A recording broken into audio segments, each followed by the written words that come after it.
जय भीम साथियों, आप सभी लोग अच्छे होंगे, स्वस्थ होंगे, मस्त होंगे।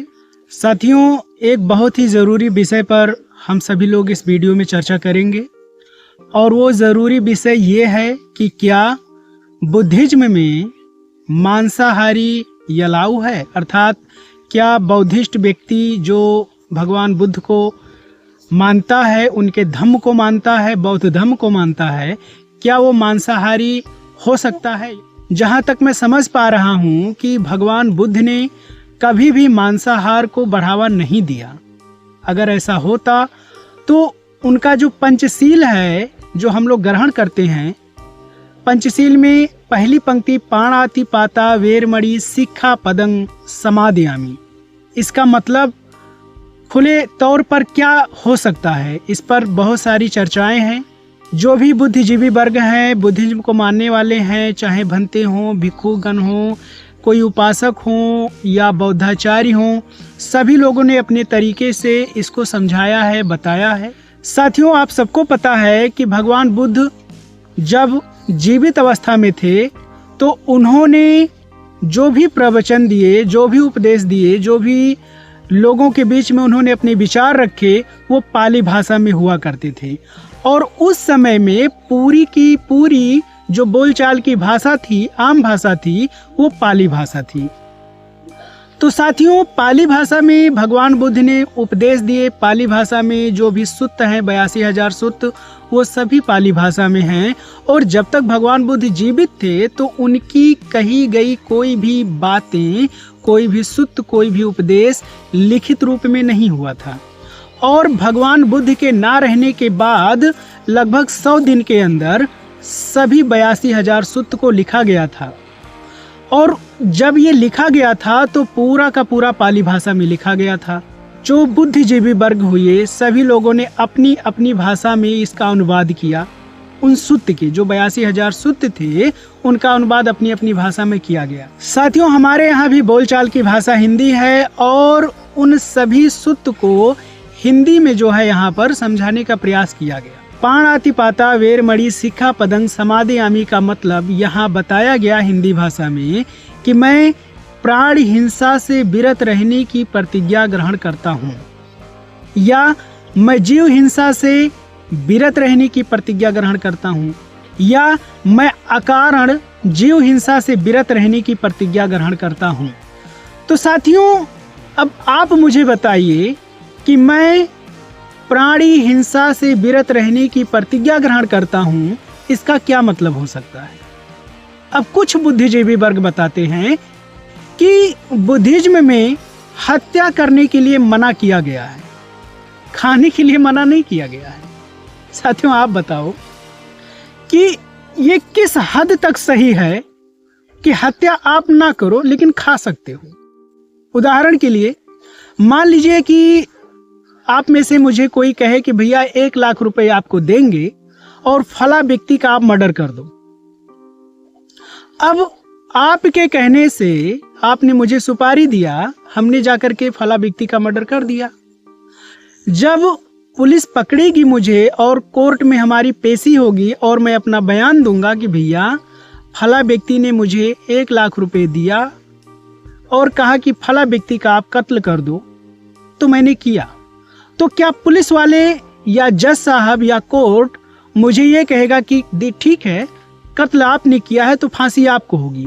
जिसने आपको कहा, जिसने आपको सुपारी दी, जिसने आपको 1 लाख रुपए दिए, इस मर्डर को करने के लिए उसको हम कुछ नहीं कहेंगे, उसको हम छोड़ देंगे। क्या ये पॉसिबिलिटी है? तो मैं खा सकता हूं लेकिन कत्ल नहीं करूंगा, ये कर सकते हैं। क्या ये मतलब कहना उचित है? बहुत से शादी विवाह के कार्यक्रम में ये देखा गया है कि जो उपासक बंधु या जो अपने आप को बौद्धाचार्य कहते हैं, उन्होंने कहाँ से बुद्धिज्म के बारे में पढ़ाई की, किस संस्था के अंतर्गत उन्होंने शिक्षा को ग्रहण किया, वो श्रामणेर हुए, एग्जाम दिए, पास हुए, बौद्धाचार्य हुए, उन्होंने किस हद तक जानकारियाँ इकट्ठा की है बुद्धिज्म के बारे में कोई पता नहीं, बट वो शादी विवाह करा रहे हैं, बौद्धाचार्य बने हैं। तो देखा गया है कि शादी विवाह में अभी तो फैशन हो गया है कि बिना मांसाहार के शादी संपन्न नहीं हो रहा है। वहां जाएंगे, मीट मुर्गा जो भी बना है खाएंगे, खाने के बाद शादी विवाह संपन्न कराएंगे बौद्ध परंपरा के अनुसार, बौद्ध रीति रिवाज के अनुसार। और बौद्ध रीति रिवाज, बौद्ध परंपरा क्या? अरे भाई हमने क्या बदला? फोटो ही तो बदला है, सुत बदल दिए, बाकी सारे काम वही कर रहे हैं जो पहले किया करते थे। तो कहने का मतलब यह है साथियों कि देखिए, मतलब मेरी बातों को समझने का प्रयास कीजिए। मैं किसी का विरोध नहीं कर रहा हूं, मैं किसी पर ब्लेम भी नहीं कर रहा हूं, मैं केवल एक विषय रख रहा हूं आप लोगों के सामने कि आप सभी बुद्धिजीवी वर्ग हैं, सभी विचार करिए, सोचिए कि ये किस हद तक सच हो सकता है या किस हद तक सही हो सकता है कि तथागत भगवान गौतम बुद्ध ने कहा हो कि आप हत्या मत करो, खाओ। क्या ये सच हो सकता है? भगवान बुद्ध जब सिद्धार्थ के रूप में थे बचपन में, तो उन्होंने घूमते हुए बागीचे में देखा कि एक हंस जिसे तीर लगा है वह लहूलुहान है आकर के जमीन पर गिरा। उन्होंने उसे उठाया, तालाब में उसके घाव को साफ किया, उस पर मरहम लगाया वनस्पतियों का, और देवदत्त आता है। देवदत्त कहता है कि ये हंस मेरा है क्योंकि मैंने इसे मारा है। सिद्धार्थ गौतम क्या कहते हैं कि नहीं, मैंने इसे बचाया है, इसलिए जो है ये मेरा है। इसी बात को लेकर के विवाद भी होता है। महाराज शुद्धोधन के पास ये मामला जाता है। महाराज शुद्धोधन भी असमंजस में पड़ जाते हैं कि मैं अपने भांजे देवदत्त की बात सुनूं या अपने बेटे सिद्धार्थ की बात सुनूं। अगर मैं सिद्धार्थ की बात सुनता हूं तो लोग कहेंगे कि अपने बेटे का समर्थन कर रहे हैं, अगर मैं अपने भांजे की बात सुनता हूं तो भी उचित नहीं होगा, क्योंकि कहीं ना कहीं मारने वाले से बचाने वाला श्रेष्ठ होता है। तो इसलिए जो है उन्होंने कहा कि ये फैसला हंस पर ही छोड़ देते हैं। एक तरफ देवदत्त, एक तरफ सिद्धार्थ खड़े हो गए। हंस को बीच में बैठाया गया और बताया गया कि आप दोनों लोग बुलाइए, जिसके पास हंस जाएगा हंस उसी का हो जाएगा। देवदत्त भी बुलाते हैं, सिद्धार्थ भी बुलाते हैं, लेकिन वो हंस चल करके किसके पास जाता है? आप सब जानते हैं, सिद्धार्थ के पास जाता है। मारने वाले से बचाने वाला श्रेष्ठ है या बचाने वाले से मारने वाला श्रेष्ठ है, इस बात का निर्णय एक अनबोलता जीव भी जानता है। हम सभी तो बोलने वाले प्राणी हैं। बताया गया है कि संसार में जितने प्राणी हैं, सजीव प्राणी, उन सब में मनुष्य श्रेष्ठ होता है। फिर भी हम क्या कह रहे हैं कि हम मारेंगे नहीं लेकिन खा सकते हैं। आप खुद विचार करिए, इस पर हम सबको बात करनी चाहिए, हम सबको बात रखनी भी चाहिए। जो भी बुद्धजन हैं, बौद्धिस्ट हैं, जो अपने आप को बुद्धिज्म के जानकार बताते हैं, उन सभी लोगों के सामने आप लोग ये बात रखिए कि भंते जी, भिक्षुगण या उपासक बंधु या बौद्धाचार्य जी, आप इसको बताइए, ये कहां तक सही हो सकता है कि हम हत्या नहीं करेंगे लेकिन खा सकते हैं? भैया कारण तो बन रहे हो ना आप। अभी कुछ दिनों पहले एक सज्जन से मेरी बात हुई तो उन्होंने कहा कि जिस प्राणी से हमें खतरा हो उसको समाप्त करना उचित है। अब आप मुझे बताइए, बकरियों से किसे खतरा है? मुर्गियों से किसे खतरा है? मछलियों से किसे खतरा है? पंछियों से किसे खतरा है? आप सब जानते हैं कि अगर जल में मछलियां समाप्त हो जाएं तो जल इतना गंदा हो जाएगा, पीने योग्य नहीं बचेगा। अगर पृथ्वी से सूअर, मुर्गी, इस तरह के तमाम जीव समाप्त हो जाएं तो ये पृथ्वी रहने योग्य नहीं बचेगी। आसमान से पंछियां ऐसी यदि खत्म हो जाएं तो ये वायुमंडल इतना दूषित हो जाएगा कि सांस लेना जो है मुश्किल हो जाएगा, क्योंकि पानी की सफाई मछलियां और तमाम जलीय जीव करते हैं, पृथ्वी की सफाई मुर्गी, सूअर जैसे तमाम प्राणी करते हैं। आसमान में जो वायुमंडल है, जो शुद्ध वायु है, उसमें जो प्रदूषण है, जो कीड़े मकोड़े उड़ते रहते हैं, जो हमारी नग्न आंखों से दिखेंगे नहीं, उसकी साफ सफाई पंछियां करती रहती है। उड़ते हुए उन जो है कीड़ों को वो अपने मुख में निगलती जाती है और धीरे धीरे वो साफ होता रहता है। और उन सब जीवों को हम ही साफ करके बैठ जाते हैं। ठीक है, तो सर या साथियों या बुद्धजनों या बौद्धिस्ट के तमाम उपासक उपासिकाएं, बौद्धाचार्य, भिक्षुगण, भंतेगण, आप सभी लोगों से स्पेशली मैं भी पूछना चाहता हूं कि हम लोग क्यों ना सही तरीके से डिफाइन करें। ये तो बात वैसे हो गई कि किसी डॉक्टर को हम जाते हैं दवा लेने के लिए और इत्तेफाक से वो डॉक्टर मांसाहारी है, तो जब हम अपनी समस्या बताते हैं तो डॉक्टर हमसे पूछता है कि मैंने आपको कहा था कि आप जो है प्रोटीन की कमी है, मछली खाओ, अंडे खाओ, ये सब आप खा नहीं रहे हो, इसलिए ठीक नहीं हो रहे हो। लेकिन वही डॉक्टर यदि शाकाहारी है, हम उसके पास जाते हैं और बताते हैं डॉक्टर साहब मेरी खांसी नहीं ठीक हो रही है, तो डॉक्टर साहब पूछते हैं कि रात को क्या खाए थे, हम बताते हैं मछली, तो डॉक्टर साहब कहते हैं यही प्रॉब्लम है। मैंने आपको कहा था कि जितना ज्यादा दिन हो सके या हो सके तो आप छोड़ ही दो, मछली मत खाओ, अंडे मत खाओ, ये तमाम चीजें मत खाओ, छोड़ ही दो, तभी आप ठीक हो पाओगे। तो उसी तरीके से जो बौद्धाचार्य, जो उपासक या जो भी बुद्धजन हैं, अगर वो शाकाहारी हैं तो पाणाति पाता वेरमणि सिक्खा पदं समादियामि का मतलब यही बताते हैं कि भैया हमें प्राणी हिंसा से विरत रहने की प्रतिज्ञा ग्रहण करनी है। इसका मतलब ये हुआ कि हम अपने जीवन में ना तो कारण बनेंगे, ना तो खाएंगे और ना तो खाने का ही। जब हम खाएंगे नहीं तो कारण क्या बनेंगे, है ना। और जो खाने पीने वाले हैं, जो खाते पीते हैं, वो क्या बताते हैं कि नहीं नहीं हत्या करना वर्जित है, आप खा सकते हो।